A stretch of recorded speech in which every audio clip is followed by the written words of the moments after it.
रात का समय था। चारों ओर घुप अंधेरा छाया हुआ था। केवल एक ही कमरा प्रकाशित था।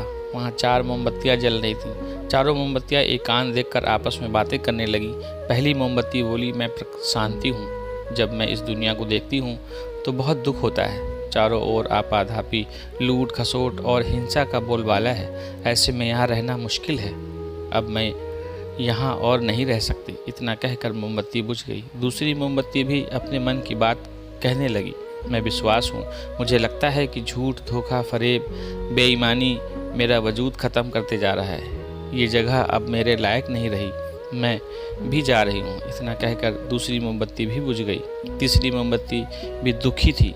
वह बोली, मैं प्रेम हूँ। मैं हर किसी के लिए हर पल जल सकती हूँ, लेकिन अब किसी के पास मेरे लिए वक्त नहीं बचा। स्वार्थ और नफ़रत का भाव मेरा स्थान लेता जा रहा है। लोगों के मन में अपनों के प्रति भी प्रेम भाव नहीं बची। अब ये सहना मेरे बस की बात नहीं। मेरे लिए जाना ही ठीक होगा। कहकर तीसरी मोमबत्ती भी बुझ गई। तीसरी मोमबत्ती बुझते ही कमरे में एक बालक ने प्रवेश किया। मोमबत्ती को बुझा हुआ देख उसे बहुत दुख हुआ। उसकी आंखों में आंसू बहने लगे। दुखी मन से वो बोला, इस तरह बीच में ही मेरे जीवन में अंधेरा कर कैसे जा सकती हो तुम?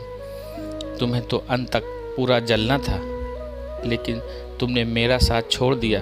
अब मैं क्या करूँगा? बालक की बात सुनकर चौथी मोमबत्ती बोली, घबराओ नहीं बालक, मैं आशा हूँ और मैं तुम्हारे साथ हूँ।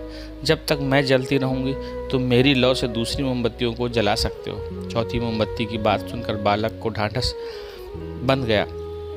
उसने आशा के साथ शांति, विश्वास और प्रेम को पुनः प्रकाशित किया। जीवन में एक समय ऐसा नहीं रहता, कभी उजाला रहता तो कभी अंधेरा रहता। जब जीवन में अंधेरा आए, मन अशांत हो जाए, विश्वास डगमगाने लगे और दुनिया पराई लगने लगे, तब आशा का दीपक जला लेना। जब तक आशा का दीपक जलता रहेगा, जीवन में कभी अंधेरा नहीं होगा। आशा के बल पर जीवन में सब कुछ पाया जा सकता है, इसलिए आशा के साथ कभी न छोड़ना।